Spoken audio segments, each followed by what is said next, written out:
আপনারা ভাবছেন সাগর বুঝি মরা, মরা না, ওরে সর্বনাশ। সাগর প্রতি রাত আল্লাহর কাছে 3 বার পারমিশন চায়, আল্লাহ খালি ছাইরা দাও না, এগুলিরে আমি দেখাই দিই।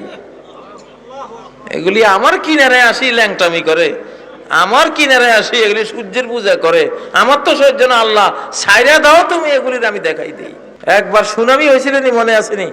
900 কিলোমিটার গতিতে ছুটছে আল্লাহর বান্দায় সাগর, ট্রেন পর্যন্ত ডুবার সুযোগ পায় না, ট্রেন ভাসে বেটে যাইতেছে। ডুববো কেমনে? 900 কিলোমিটার গতি, ডুবতে তো কয়েক সেকেন্ড সময় লাগবো, ওই সময় তো পাইতেছে না, এটা ভাসাইলো যাইতে আছে। পানি থামলে না বেচারা আস্তে আস্তে ডুববো, ঠিক না? থামা থামি নাই, উড়াইলো যেতে আছে পানি দিয়া।